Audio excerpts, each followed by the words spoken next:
सातों जन्म मैं तेरे साथ हूँ, हम दोनों। एक भावनात्मक कहानी। शादी के 3 साल हुए थे और एक दिन पत्नी के मन में ख्याल आया, क्या होगा अगर मैं अपनी पति को छोड़कर चली जाऊँ? पति का रिएक्शन क्या होगा? फिर वह क्या करेगा? इसी विचार के चलते पति की परीक्षा लेने के लिए उसने एक चिट्ठी लिखी। उसमें लिखा, आपके साथ रहकर बोर हो गई हूँ। मुझे अब इस गृहस्थी से कोई लगाव नहीं है। मैं तुम्हारे साथ एक पल भी नहीं रह सकती, इसलिए मैं तुम्हें और इस घर को छोड़कर जा रही हूँ। उसने वो चिट्ठी टेबल पर रखी और खुद बेड के नीचे जाकर छुप गई। थोड़ी देर बाद पति ऑफिस से घर लौटकर आया। उसे घर में अपनी पत्नी कहीं नहीं दिखी। फिर उसकी नज़र टेबल पर रखी चिट्ठी पर पड़ी। चिट्ठी को उठाकर उसने पढ़ी। थोड़ी देर तक बिल्कुल शांत रहा, कुछ नहीं बोला। फिर उसने उसी चिट्ठी में पीछे कुछ लिखा और अपने मोबाइल में गाने बजाकर जोर जोर से नाचने लगा।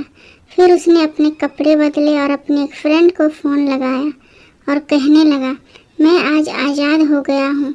मेरी बीवी को आखिरकार ये एहसास हो गया कि वह मेरे काबिल नहीं है, इसलिए वह खुद ही मुझे छोड़कर हमेशा के लिए चली गई और मैं अब आज़ाद हो गया हूँ। तुमसे अभी सामने वाले बगीचे में मिलना चाहता हूँ। फटाफट वहाँ आकर मुझे मिलो। ऐसा कहकर पति घर के बाहर निकल गया। दोनों आंखों में आंसू की धारा लिए पत्नी बेड के नीचे से बाहर निकली। उसके हाथ थर थर काँप रहे थे। काँपते हाथों से उसने टेबल पर रखी वो चिट्ठी उठाई और पढ़ी, जिसमें पति ने लिखा था, अरे पगलेट, तुम्हें तो ठीक से छुपना भी नहीं आता।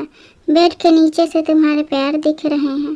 तुम जल्दी से गर्मा गर्म चाय बनाओ, मैं सामने के दुकान से बिस्किट लेकर आता हूँ। मेरे जीवन में खुशी तुम्हारे आने से है। आधी खुशी तुझे सताने में है और आधी तुझे मनाने में।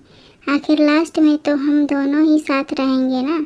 कभी हम झगड़े, एक दूसरे की टांग खींचे, एक दूसरे को बुरा भला कहे, फिर भी एक दूसरे पर दादागिरी करने के लिए लास्ट में तो हम दोनों ही रहेंगे ना। जो बोलना है बोलो, जो करना है करो। जब चश्मे गुम जाएंगे तब एक दूसरे के चश्मे ढूंढने के लिए लास्ट में तो हम दोनों ही रहेंगे ना। कभी मैं रूठूँ तो तुम मुझे मनाना, कभी तुम रूठो तो मैं तुझे मना लूँगा। एक दूसरे पर प्यार बरसाने के लिए आखिर में हम दोनों ही होंगे ना। जब नज़र कम आएगा, सुनाई भी कम देगा, तब एक दूसरे को ढूंढने के लिए हम दोनों ही होंगे ना। जब घुटनों में दर्द बढ़ जाएगा, कहीं आना जाना भी बंद हो जाएगा, तब एक दूसरे के नाखून काटने के लिए तो हम दोनों ही होंगे ना। मेरी रिपोर्ट तो बिल्कुल क्लियर है, आई एम ऑल राइट बोलकर एक दूसरे को चिढ़ाने के लिए आखिर तो हम दोनों ही होंगे ना। जब हम दोनों का साथ छूटेगा, अंतिम विदाई होगी, तब एक दूसरे को माफ़ करने के लिए आखिर हम दोनों ही होंगे ना। आखिर में सिर्फ और हम दोनों ही होंगे ना। दोस्तों, कहानी ख़त्म होते होते बीवी को रो रो कर बुरा हाल हो गया। उसे पता चल गया कि उसका पति उससे कितना ज़्यादा प्यार करता है।